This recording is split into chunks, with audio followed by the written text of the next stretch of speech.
اس وقت وہ صرف اپنے کردار سے آئیڈینٹیفیبل ہوتا ہے، ٹھیک ہے، اور یہ اس کے مختلف اقسام ہو سکتی ہیں۔ تو there are following stages of digestion and health formation. تھوڑا سا ایک ویو لیں گے اس پہ کہ ہمارے جسم میں یونانی کے پوائنٹ آف ویو سے میٹابولزم کے یا استحالات کے کتنے اسٹیجز ہیں یا کتنے اس کے مراحل ہیں، کن مراحل سے گزر کے ہماری غذا ہمارے جسم کا تغذیہ کرتی ہیں یا نیوٹریشن بنتے ہیں۔ Relate to the metabolic stages of digestion and blood formation. تو there are 4 stages of digestion in the human body that is reported in the classical یونانی ٹیکسٹ۔ پہلا مرحلہ ہم لوگوں نے پڑھا تھا کہ وہ ہمارے اسٹمک اور ہمارے انٹسٹین میں کمپلیٹ ہوتا ہے یا مکمل ہوتا ہے۔ ہمارے جسم کا جو پہلا استحالہ وہ ان 2 مقامات پہ مکمل ہوتا ہے۔ ہم یہ کہہ سکتے ہیں کہ gastric first stage in the stomach, ٹھیک ہے، پہلا ہمارا ہوتا ہے۔ Food is transformed into the chylous, raw digestive material میں یہاں پہ ٹرانسفارم ہوتا ہے۔ اس کے بعد جو سیکنڈ ہمارا پروسیس آتا ہے میٹابولزم کا، وہ ہمارا لیور ہے۔ لیور میں جسم انسانی کا دوسرا استحالہ مکمل ہوتا ہے یا تکمیل کو پہنچتا ہے، دوسرا استحالہ۔ اس لیے لیور کا بڑا مقام ہے، اور یہاں پہ جسم کے ہر ایک عضو کے لیے اس کے مطابق، اس کی ضرورت کے مطابق یہاں پہ اس کا نیوٹریشن پریپیئر ہوتا ہے یا تیار ہوتا ہے، اور پھر بلڈ سرکولیشن کے ذریعے وہ اپنے اپنے منزل پہ پہنچتا ہے۔ طب کا جو کنسیپٹ ہے اس میں یہ بڑا اہم کنسیپٹ ہے کہ ہمارے جسم میں 3rd اسٹیج بھی ہوتی ہے میٹابولزم کی یا استحالہ کی، اور وہ اسٹیج جو ہے واسکولیچر میں مکمل ہوتی ہے۔ یہ پوائنٹ ہمارے تحقیق کا موضوع ہے کہ واسکولیچر میں کیا اس میں ہوتا ہے، واسکولیچر میں کس طرح کا میٹابولزم وقوع پذیر ہوتا ہے، ٹھیک ہے، یہ ہماری تحقیق کا موضوع ہے۔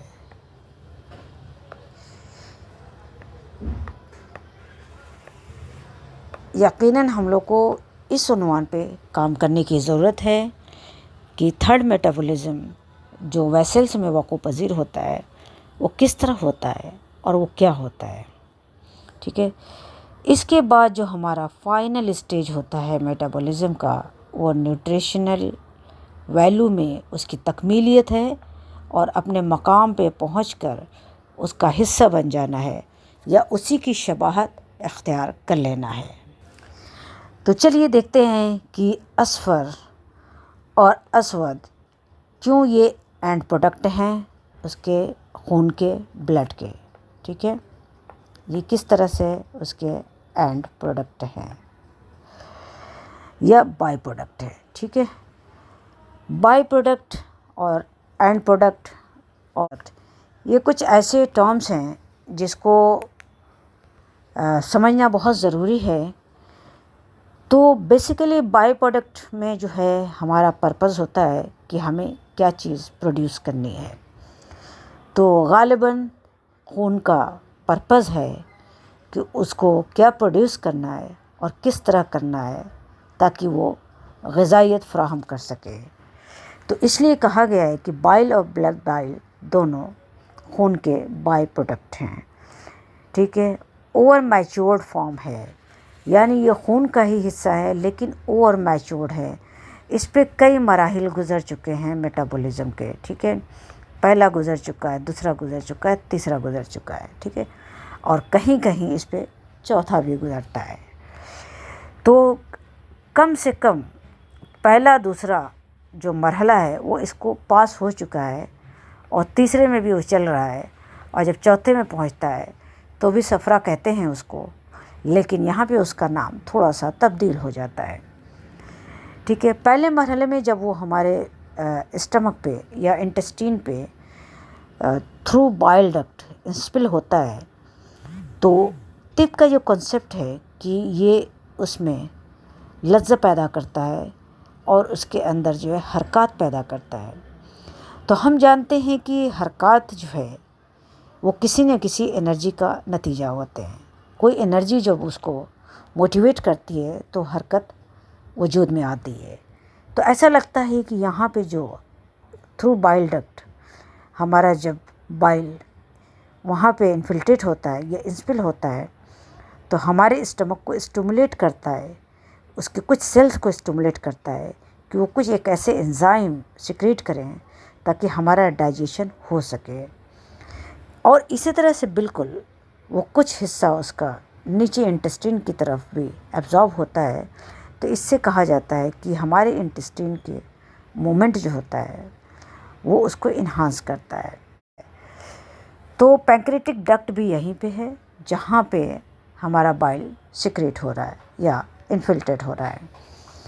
تو اوبیسلی ہمارا بائل کہیں نہ کہیں ہمارے پینکریاز کو بھی اسٹیمولیٹ کرتا ہے تاکہ پینکریاز بھی کچھ ایسے پروڈکٹ بنائیں جو ہمارے انزائم کو سیکریٹ کرنے میں معاون ہو اور ہماری غذا کو ڈائجسٹ کر سکیں پراپرلی.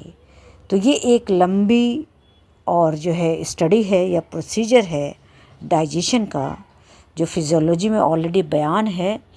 تو یہاں پہ اس کا مقصد صرف انڈیکیشن ہے بتانا کہ ہمارا فوکس ادھر بھی ہونا لازمی ہے. ہم اس پہ بھی فوکس کر سکتے ہیں کہ ہمارا بائل صرف یہی نہیں ہے جو یہاں پہ انفلٹریٹ ہوتا ہے، یہ کچھ نہ کچھ دور تک اس کے اثرات جاری اور ساری رہتے ہیں. یہاں پہ ایسی ہے کہ having undergone further metabolic processing on their way to becoming waste. تب تک اس کا پروسیس، اس کا مرحلہ جاری رہتا ہے جب تک یہ ویسٹ پروڈکٹ کی شکل میں بدن سے خارج نہیں ہو جاتا. However, they remain in a normal range. جب تک یہ نارمل رینج میں ہے تو یہ فزیولوجیکل ہے. Not yet in a destructive state, perform outstanding work in the human body. جب تک یہ نارمل رینج میں ہے تو یہ اس کا جو پرفارمنس ہے وہ آؤٹ اسٹینڈنگ ہے، اس کا پرفارمنس ڈسٹرکٹیو نہیں ہے. جب یہ بیونڈ رینج ہوتا ہے تب اس کی پرفارمنس ڈسٹرکٹیو ہوتی ہے ہیومن باڈی میں. Byproduct of overheated اور excessive metabolism may be considered an advanced state of the blood breakdown. Obviously جب بریک ڈاؤن ہوتا ہے آر بی سیز کا تو یہ کئی حصوں میں چینج ہوتے ہیں، ہیم میں، گلوبین میں، ٹھیک ہے، اور بہت سارے اس کے حصے بنتے ہیں جو الٹیمیٹلی پھر بلڈ سرکولیشن میں ہمارے پہنچتے ہیں اور بلڈ سرکولیشن کا حصہ بنتے ہیں. اور بلڈ سرکولیشن کا حصہ بن کر کے یہ فردر بہت سارے انزائم کو سیکریٹ کرنے میں یا ہیٹ کو جنریٹ کرنے میں اپنا کام انجام دیتے ہیں. Can be beneficial in moderation digestion but harmful in excess. ابھی پہلے بھی کہا کہ جب تک یہ نارمل ہوتے ہیں یہ ہارمفل نہیں ہوتے. ٹرانسفر یعنی bile has the potential to help blood diffuse throughout the entire body. Even ہمارے جو سب سے چھوٹے چھوٹے سیلس ہوتے ہیں ان کے درمیان بھی یہ ڈیفیوز کرتا ہے. اس کا کام ہے چھوٹے سے چھوٹے باریک واسکولیچر میں، اسٹرکچر میں ان کا نفوذ کرانا. یعنی یہ بائل کا ہی کام ہے کہ ہمارے بلڈ کے انفیوژن کو جسم کے باریک سے باریک حصے تک پہنچاتا ہے. Reaching every part it also play role in cleaning the passage such as the intestine. Blood based on its consistency and color has two main types. اس کا رول ہر جگہ پہ الگ ہے. جب یہ اسٹمک اور انٹسٹین میں ہوتا ہے تو اس کے پارٹیکلس بڑے ہوتے ہیں، ٹھیک ہے، اور اسی لیے اس کی رنگت نمایاں ہوتی ہے، یہ دکھائی دیتے ہیں. جب یہ ہمارے ہیپیٹک میٹابولزم کا حصہ بنتے ہیں تو ان کے پارٹیکلس چھوٹے ہو جاتے ہیں. اسی لیے ہمارے بلڈ میں یہ نمایاں نہیں ہوتے انلیس کہ ہم اسے سیپریٹ کریں. ٹھیک ہے، جب سیپریٹ کریں گے تو یہ نمایاں ہوں گے، بلڈ کے اندر مکس ہو کے نمایاں نہیں ہوتے. جبکہ بائل ڈکٹ میں اور گال بلیڈر میں ان کی پہچان، ان کا آئیڈینٹیفیکیشن ایک دم ڈیفرنٹ، ایک دم ڈسٹنگوش ہوتا ہے. کیا اس کے بینیفٹس کیا ہیں؟ بائل کا بینیفٹس کیا ہے؟ آخر کیوں ہمارے خون کا حصہ اس کو بھی رکھا گیا ہے؟ تو کہا یہ جاتا ہے طب کے لب و لہجے میں اور پوائنٹ آف ویو سے کہ بینیفٹس آف دا بائل، یہ خون کو لطیف بناتا ہے، یعنی اسے پتلا کرتا ہے. ہم ایسا سمجھ سکتے ہیں کہ دو بلڈ آر بی سیز ہیں. ٹھیک ہے، تو اگر یہ بڑے بڑے آر بی سیز رہیں اور ان کے بیچ میں چھوٹے پارٹیکلس نہ ہوں تو ظاہر سی بات ہے یہ خون جو ہے تھک ہو جائے گا. تو ایسا لگتا ہے کہ یہ دو پارٹیکلس اگر بڑے بڑے ہیں آر بی سیز کے تو ان کے بیچ میں چھوٹے چھوٹے یہ بائل کے ہمارے پارٹیکلس ہوتے ہیں. یہی بائل کے پارٹیکلس ہوتے ہیں جو ان کے درمیان ایک اسپیس کو برقرار رکھنے میں معاون ہوتے ہیں، کیونکہ یہ گرم ہوتے ہیں اور یہ جب گرم ہوتے ہیں تو ان کو جو ہے ایک دوسرے سے دور رکھتے ہیں. یہ سائنس کا بیسک کانسیپٹ ہے کہ حرارت کسی چیز کو پتلا کرتی ہے اور لطیف بناتی ہے. تو سیم کانسیپٹ یہاں پہ اپلائی ہوتا ہے کہ بائل جو ہے ہمارے بلڈ کو پتلا کرتی ہے، ٹھیک ہے، اور لطیف بناتی ہے. یہ اپنے آپ میں ایک آئیڈینٹیفیکیشن یا پہچان ہے کہ بائل گرم ہے.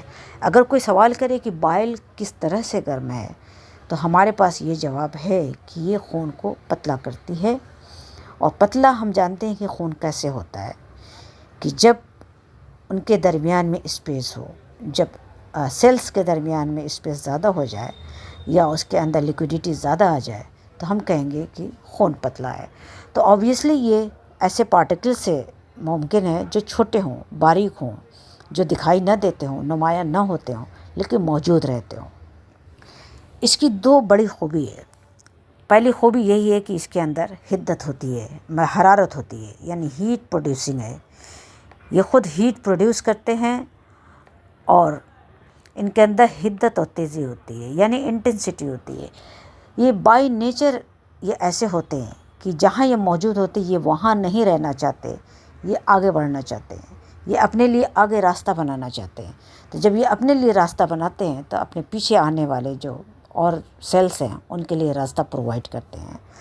تو یہ دو بڑی خوبی ہے جو بائل کو نمایاں کرتی ہے اور بائل کے کردار کو سرٹن کرتی ہے بلڈ کے اندر یا اخلاط کے اندر.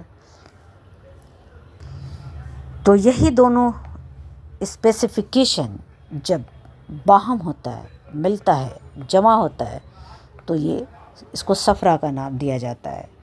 تو میرے خیال میں صفرا کا جو مین کریکٹرسٹک ہے وہ سمجھ میں آ گیا ہوگا. اب اس میں شاید کنفیوژن نہیں رہے گا زیادہ. باریک باریک ہوں گے، چھوٹے ہوں گے، اس سے بھی چھوٹے ہوں گے. جب ہم بلڈ کو سینٹریفیوج کر کے اس کو سیپریٹ کرتے ہیں یا جب ہم اس کا سیرم نکالتے ہیں، دیکھتے ہیں، تو ہم اس کے کریکٹرسٹک کو آسانی سے انالائز کر سکتے ہیں کہ یہ ہلکے ہوتے ہیں اس لیے اوپر آ جاتے ہیں. ان کا کلر بھی ہلکا ہوتا ہے in comparison to the R B Cs کے یا جو دیگر اس کے پارٹس ہیں، پورشنز ہیں بلڈ کے. تو یہ کریکٹرسٹک جو ویژولائز کیے جا سکتے ہیں وہ بالکل کلیئر ہیں.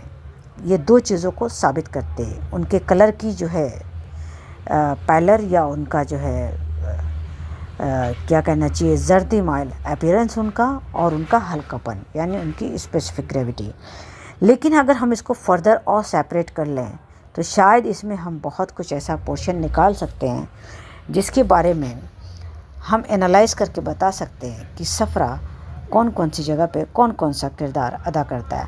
ہم جانتے ہیں کہ آج کل کے دور میں سارے مارکرز اور سارے انالیسز سیرم سے ہی ہوتے ہیں. حالانکہ کہا جاتا ہے کہ اس میں پروٹین کے پارٹس ہوتے ہیں یا پروٹین ہیں. تو یہ پروٹین ہمارا جو ہے بائل کے کریکٹرسٹک کو کس طرح سے سرٹن کرتا ہے، کمبینیشن میں ہے یا اس کے الگ سے بھی کوئی آئیڈینٹی ہے. تو آبویسلی یہ اس طرح کے پارٹیکلس ہوں گے just like the photon, just like the electron. ٹھیک ہے. تو ہو سکتا ہے اس کا اینڈ پروڈکٹ جو ہے فوٹون اور الیکٹران کی شکل میں ہو. جس طرح سے آکسیڈیشن ریڈکشن کے بعد ہمارے جسم میں صرف آئنز کی شکل میں جو چیز ڈسٹرائے ہوتی ہے وہ اس کا اینڈ پروڈکٹ بنتی ہے. تو اس کا لاسٹ اسٹیج اوبیسلی یہ ہو سکتا ہے. تو میرے خیال میں جو ہمارا بلڈ ہے، بلڈ کے سیمپل میں جو سیرم ہے، سیرم سے ہم اس کے تھرڈ اسٹیج تک تو ڈائگنوز کر سکتے ہیں یا انالائز کر سکتے ہیں. فورتھ اسٹیج جو آکسیڈیشن ریڈکشن کا پروسیس ہے اس کو شاید اس سے بلڈ سے انالائز کرنا مشکل ہوگا. جہاں تک ہم اس کو دیکھ سکتے ہیں وہاں تک ہم اس کو انالائز کر لیں تو یہ تحقیق کا دوسرا اور بڑا امپورٹنٹ پوائنٹ بن سکتا ہے. ٹھیک ہے، یہ تحقیق کا دوسرا اور امپورٹنٹ پوائنٹ، دوسرا اور اہم پوائنٹ بن سکتا ہے جس پہ ہم طب یونانی کے فنڈامنٹلز پہ اگر کام کرنا چاہتے ہیں یا چاہ رہے ہیں تو ہم اس پوائنٹ کو اجاگر کر کے اس پہ کام کر سکتے ہیں. تو یہ تھا کہ it shows bile has smaller particles in comparison to blood particles اور ادر سیلز. اوبیسلی یہ بالکل نارمل ہے، کامن بات ہے. This it increases thinness in it. تو ظاہر سی بات ہے جب چھوٹے پارٹیکل کسی میں ملتے ہیں تو وہ اس کو پتلا کر دیتے ہیں یا اس کو تھن کر دیتے ہیں. میں یہاں پہ پھر دہرانا چاہوں گی کہ یونانی کے تمام کانسیپٹ میں سائنس کے بیسک کانسیپٹ پنہاں ہیں، اور ہم جانتے ہیں کہ جب بھی کوئی نئی چیز بنانی ہوتی ہے تو ہمیں سائنس کے بیسک کانسیپٹ کو ہی پڑھنا ضروری ہوتا ہے.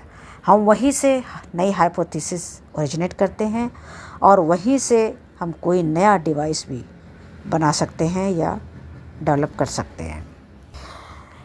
تو اب یہ ہے کہ جب ہم نے یہ مان لیا کہ اس کے پارٹیکل چھوٹے ہوتے ہیں اور یہ بلڈ کو لطیف بناتا ہے، تو پرپس کیا ہے، کیوں یہ چھوٹے پارٹیکلز میں ہیں اور کیوں یہ بلڈ کو لطیف بناتا ہے. تو بینگ تھن فیسیلیٹیٹنگ ڈیفیوژن، یہ ڈیفیوژن کو فیسیلیٹیٹ کرتا ہے باڈی میں، while intensity directing the path ahead to the blood flowing through. Science کا کنسیپٹ ہے.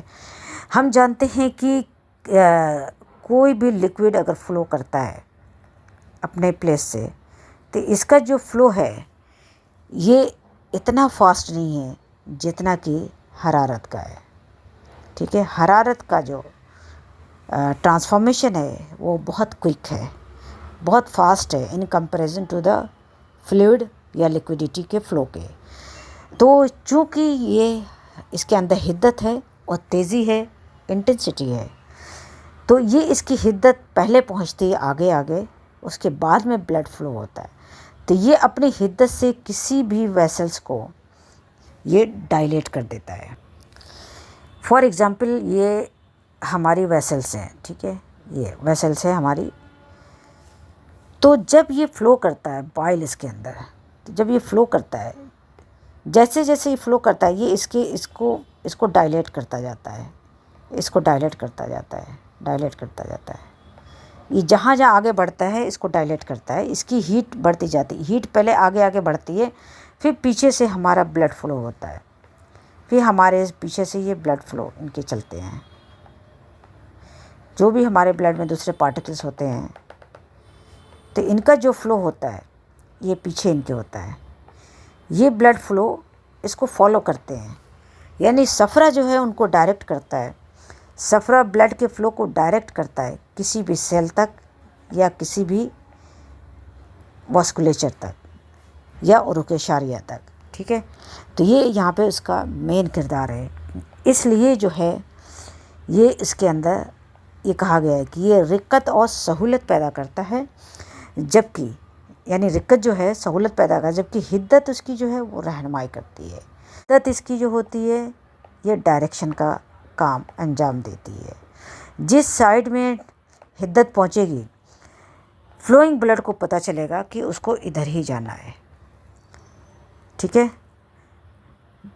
اور رقت جو ہوتی ہے اس کی سہولت پیدا کرتی ہے اور حدت اس کا ڈائریکشن طے کرتی ہے.